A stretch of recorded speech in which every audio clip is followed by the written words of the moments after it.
Welcome to the Explainer. So, you've definitely looked up at a flock of birds crossing the sky in that perfect, elegant V shape, right? It's one of those beautiful, super familiar sights, but honestly, it's pretty mysterious when you really think about it. How on earth do they all know to do that? It's almost like they've got this secret code written right up there in the clouds. Which brings us right to the big question for today. Why do birds fly in perfect V formations? I mean, is it just some happy, pretty coincidence, or is there a much deeper survival strategy going on? Because let's be real, nature rarely wastes energy just trying to look good. Section 1. Nature's Secret Sky Code. Okay, let's dive right into this. At first glance, you might kind of think birds fly in a V just to stay organized, like cars in a lane. But there's actually a level of collective coordination happening here that human engineers used to only dream of. For large migratory birds, we're talking geese, cranes, pelicans, every single wing beat is exhausting work. They aren't just magically gliding up there. They are actively fighting gravity, pushing through massive air resistance, battling wind pressure, and just trying to manage sheer fatigue. Crossing thousands of miles means they absolutely need a clever survival trick so they don't just drop from exhaustion. Section 2. The aerodynamic hack. So, to really grasp why this shape is a total game changer, we have to shift our focus from the visible struggle of the bird into the invisible physics of the air itself. Whenever a bird flaps its wings, the air around it doesn't just sit perfectly still. It creates these invisible currents called upwash and downwash. Upwash rises, downwash falls. And here's the absolute genius part. A trailing bird can position itself exactly where those rising, wing-generated currents literally help support it. So the bird and bat catches this tiny but absolutely crucial efficiency boost from the bird right in front of it. It's literally an aerodynamic sweet spot. And this brilliantly illustrates the whole concept.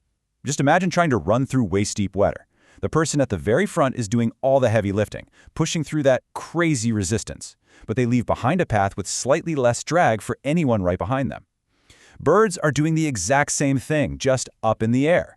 The V formation is basically a living, breathing example of birds using physics to their absolute advantage. Section 3. Sharing the burden. But, physics alone isn't going to get a flock across an entire continent. To pull this off, you need some intense social dynamics. That lead bird, it's taking the full brutal force of the air resistance. It is undeniably the toughest job in the flock. But when that leader gets tired, it doesn't just keep pushing until it collapses. Instead, it naturally falls back into the formation, and a rested bird swoops up to take the lead. They literally rotate leadership. The whole flock acts like this interconnected network, distributing the exhausting physical cost of the trip. And that brings us to a really powerful realization. Sometimes the smartest way forward isn't about individual dominance. It's about shared effort. That's what makes this so remarkable. They aren't just blindly following some sky dictator. They're actively participating in a living system where everyone benefits. Section 4. Why exactly a V? Now you might be wondering, if the main goal is just catching a ride on that upwash, why the V shape? Why not something else? We'll take a look at the breakdown here. The V perfectly balances visibility, airflow advantage, and flexibility. Literally every bird can see the others. Now compare that to a straight line or a tight square. In those setups, communication is terrible, air resistance can actually get worse, and there is a massive risk of crashing into each other. So the V, it really is the ultimate, elegant solution for balancing aerodynamics while keeping vital visual contact. But keeping that perfect balance is hard work. Each bird is constantly making real-time adjustments. We're talking tweaking their speeds, shifting angles, managing their spacing, and reacting to sudden wind changes. If there's a slight shift at the front, it ripples flawlessly through the entire group. Scientists actually call this distributed intelligence. No single bird is calling all the shots. Instead, these simple individual rules create a highly sophisticated, coordinated group pattern. Section 5. The living classroom. Let's peel back another layer here, because these birds aren't just enduring the journey. They're actively organizing it. The V formation gives them massive educational benefits. Younger birds in the group are essentially attending a master class in the sky.